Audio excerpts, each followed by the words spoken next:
Hello friends. Recently we visited Pondicherry from our hometown Bengaluru. I'll try to give full details regarding distance covered, fuel cost, toll fee, accommodation, food and other miscellaneous expenses. While visiting Pondicherry I planned to visit three temples which was in the vicinity of Pondicherry. The temples are Arunachaleshwara temple which is in Tiruvannamalai and falls en route to Pondicherry. The other two temples are Thilai Natarajan in Chithambaram and Ekambareshwar in Kanchipuram. We planned our trip for 2 nights and 3 days and started our journey early morning 6:30 a.m. from Bengaluru. We reached Pondicherry by 2 p.m. So the first thing we did was to have lunch since we didn't have breakfast in the morning.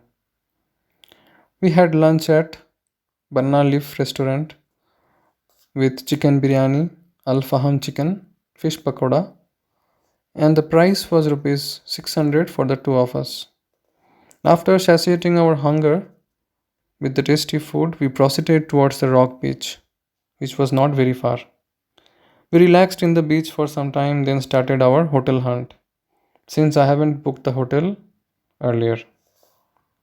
Went to most of the hotels near the beach, like the seaside guest house, the retreat, etc., but couldn't find any availability there.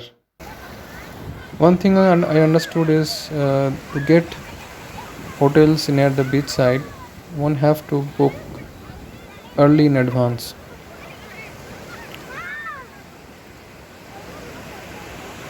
The prices also near the beachside is bit pricey, which is around 3,000 to 5,000 per night. Without getting any availability there, I had to go a little inside and I found a room in the international guest house. The price was 2000 per night and distance from the beach was around 10 minutes walking. Also it is very near to the market. And then just in front of my hotel there was a tea and snacks shop and A to B restaurant was also one building away. Although the hotel was very old and we can find cracks in the walls, but still AC and geyser was available and they provided toiletries as well. Then there was non-AC rooms also available in that hotel, but the condition of those non-AC rooms was not good, and the availability was also very less. So I decided to stay on the AC room. After having some rest, went out in the evening, had some tea in front of my hotel, and then headed towards the beach. After reaching Rock Beach and reaching near the Gandhi statue, we found some cultural festival of song and classical dance was happening and a stage was created for that. And also there was a fair going on to promote local articles like Madhumani paintings, UP bed sheets, rock cut figures, wind chimes, food items like millets, poultry products, and different type of food for eating also available, fast food. After spending some time there, we decided to try some famous Pondicherry food and we went to the Indian Coffee House, an old iconic hotel where we had special masala dosa and gadwad ice cream. After finishing our dinner, we called it a day and retired to bed. Next day early morning, visited the beach for sunrise and found that the beach was crowded. Many people were jogging, many were doing exercises, and many were waiting for the sunrise by sitting near the sea. After watching the sunrise, visited the Ganesha temple nearby and saw the morning aarti. Our plan was to visit Chidambaram temple, which was 65 kilometers from there. So we checked out from the hotel around 8 am and proceeded towards the temple.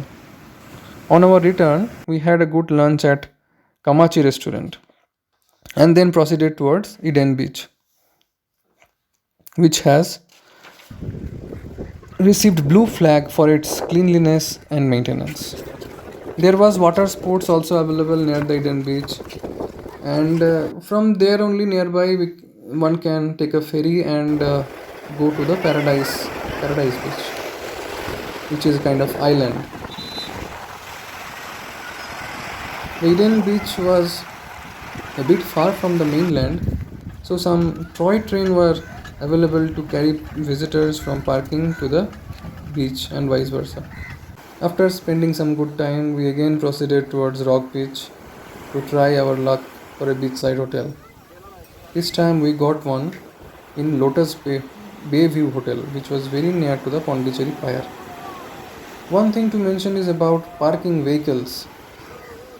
There are very few hotels which had reserved parking for their visitors. So one has to park their cars at the roadside. But I think there was no problem with that because traffic police was also not creating any problem for parking near the roadside. And you can see long queues of cars parked near the road. The hotel staff obviously helps in parking your car. Lotus Bayview Hotel pricing was 2000 per night. After getting refreshed, we went to the beach for swimming and we had fun time in the sea. After a good swim in the sea, we took some rest in the hotel and got out in the evening for market hopping.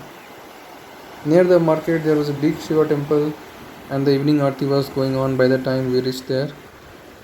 After the aarti, prasad was distributed among the devotees.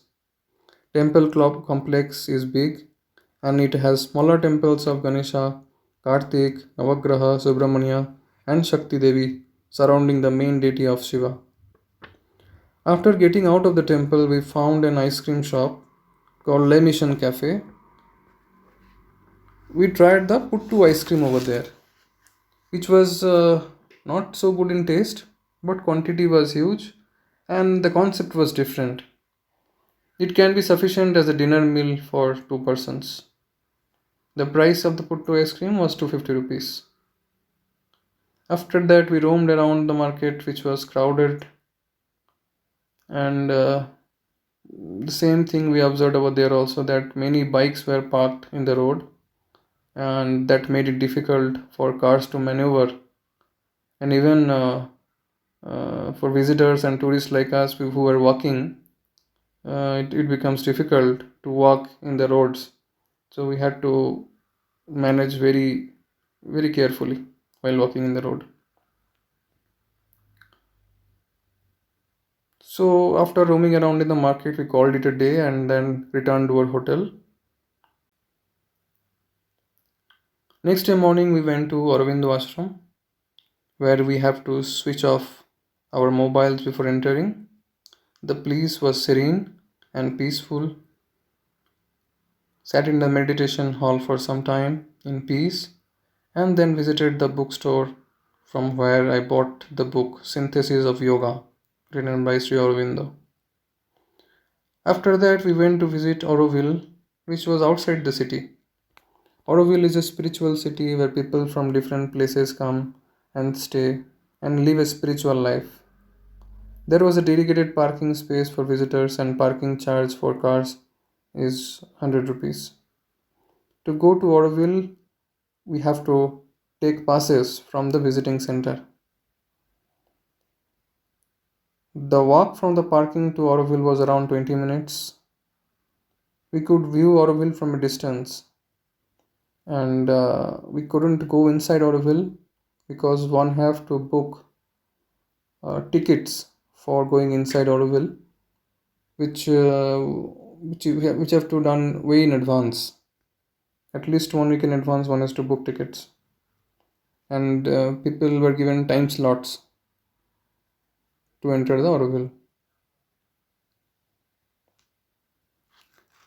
After that, we visited Auru Beach and spent some time there. and then proceeded towards our next destination of Kanchipuram, Ekambareshwar Shiva temple. So I have also created videos for the three temples that I visited. If you are interested in temples, then you can visit my channel and watch those videos, detailed videos on those temples. Thanks for watching, and if you like this video, please subscribe to my channel, and I will release related videos like this in upcoming days from different places. Thank you. Have a nice day. Regarding the cost of Pondicherry tour, the hotel cost was around 4,000 rupees for 2 nights. Fuel cost from Bangalore to Pondicherry and the 3 temples that I visited was around 4,700. Total trip distance was 850 kilometers. Toll fee was rupees 500. We spent around 2,000 in food and 1,000 in other miscellaneous expenses.